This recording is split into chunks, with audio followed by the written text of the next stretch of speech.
Hey everyone, and welcome back to my game journal. As usual, I've been playing some games.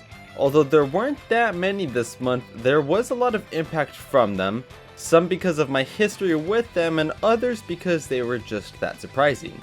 That's all I gotta say, so let's go ahead and get started with the first game that I played in August. And to kick off the list for August is Final Fantasy 16. It has been absolutely outstanding so far from what I have played. I am not too far in, but I'm also not like super early into it. The visuals are beautiful. Combat, although a little wary of at first, has been great as it's expanded. There was a little bit of trouble getting used to it because I was playing it right after I finished it as Survivor, but I'm used to it now. It was literally just like the first hour of the game that I was struggling with it. The cast is great. Clive is a great protagonist. Sid and Gaff are great on their own merits. Jill is hot. I mean, the antagonists so far have been well developed. It all just feels really, really natural. And it is very cutscene heavy, especially at the start, but it doesn't feel that way. It all flows naturally, like I said, so even though there are a lot of cutscenes, it doesn't feel that way and it doesn't feel like it drags. It is definitely the darkest Final Fantasy that we've gotten. It's the first M-rated one, at least in the mainline series. And not dark like Strangers of Paradise, where it looked dark, but it didn't know what it wanted to be. Dark as in mature and actually sticking to it. Side quests so far are fine, nothing special, but they're also not bad, they're just fine. At least you get rewards for them, unlike in Rain Code. And I actually took a 2-week break from Final Fantasy to finish up Rain Code, which I just did. So I'll be getting back to Final Fantasy soon. So far, I'm really enjoying it. The story has been fantastic, the characters are great, the combat's excellent, and I'm excited to see where this goes with the world and characters. And side note, again with the side quests, I just say they're just fine. There have been a few really good ones, some standouts, not anything crazy, but they range from fine to pretty good. So yeah, I'm really liking the game, and I'm excited to see more of it. And the next game that I want to talk about is one that I played and beat alongside Final Fantasy 16, which is Viewfinder, and it was a lovely experience. I got it based off the concept alone, and I was not disappointed. There's a little bit of weird dialogue at the beginning of it. There's nothing crazy, it's just a little odd. But it has a super interesting world. It was not what I expected.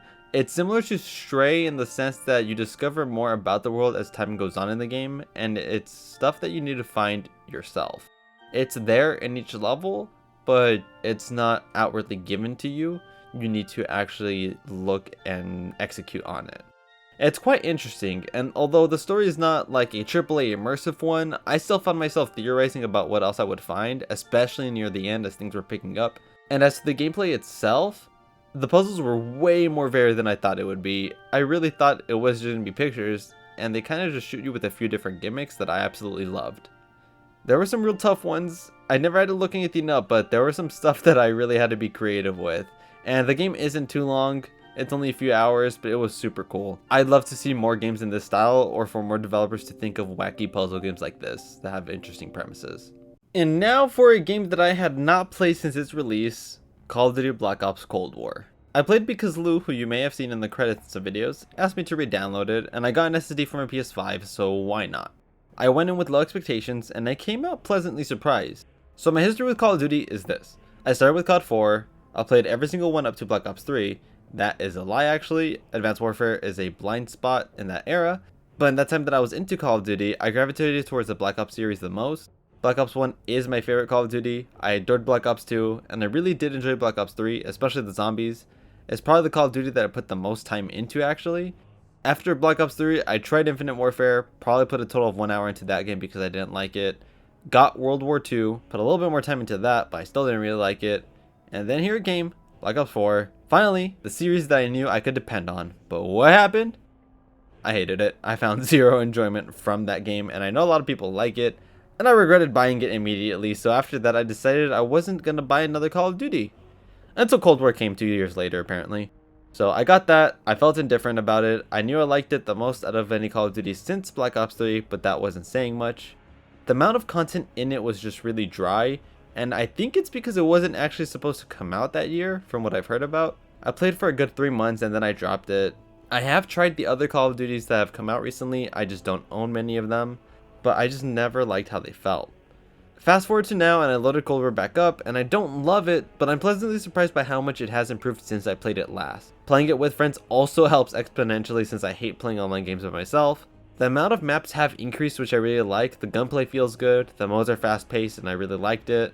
The score streak system, while not my favorite, is still nice, and I'm just overall having a good time. I do think it's the best modern Call of Duty experience at the moment. It's not a game I'm going to be grinding out, but it's at least another thing for me and my friends to play. And the last game that I want to talk about is Overwatch 2. Overwatch 2 is a game that I've been trying not to talk about on this channel, and it's not because I don't like the game. On the contrary, it's the multiplayer game I play the most. I was a team manager for my university team. I play it with Sandy, Silva, and Lou often, and I'm invested into each season, or at least most seasons. I just didn't want to talk about it on the channel because I just didn't feel like there was anything big enough there to talk about. But now that the Invasion season is here, I think we should talk. It's the biggest update since Overwatch 2 launched, and I have thoughts. I think overall that it is a very good update. It's probably my favorite season, actually. First, the PvE. I have a love-hate relationship with it. I love that we finally have it. The missions turned out to be great, in fact. But man, is it forever going to sting that it's not the original vision. And we're probably never going to see that original vision. It absolutely stinks that we're not even going to get more PvE for the next 2 to 3 seasons. Like, come on, if you're going to give it to us in batches of 3 at a time, try and do it a little bit more consistently. The price of it, I don't care about for myself. It's $15 for the PvE bundle, which comes with enough Overwatch coins to get the Battle Pass, and I get the Battle Pass each season, so it's only $5 more for me. For those that don't get the Battle Pass, it sucks. It really does. But it works for me, so I'm only saying it's fine in my situation. Back to the missions, I did really like them. They were interesting, the PvE felt good, and I loved doing it with my friends. The replayability is mostly in hearing interactions and playing with other characters, so it's not anything crazy, but at least it's there. The rest of the season's update consists of the new Flashpoint game mode, which kind of resembles Hardpoint from Call of Duty, and it's a really fun mode. It works super well, and it's going to be interesting to see how it plays in comp now that it's active. The new hero Illari is also here, which she is fantastic. I love using her. She brings a lot of fun into the game even after her nerf. And the other stuff that I want to talk about from the update doesn't come out until early September, but I still want to talk about it. The hero mastery missions I'm excited to try. It's not PvE, but still single player content that I'm excited to try and see if I can do each one. And then the Overwatch anniversary event is happening in September, and I think it's actually going to be an absolute stinker of an event. It is not going to be good. Without loot boxes, I don't think this is going to be a good one. And that's it from what I want to talk about in this update. It's huge. It's definitely the best the game has been.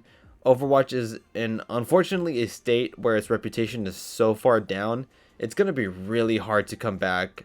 I think the only thing the devs can do is to keep improving it, because just look at Steam. The stigma against this game is so down the drain, it's going to be really hard to turn it around.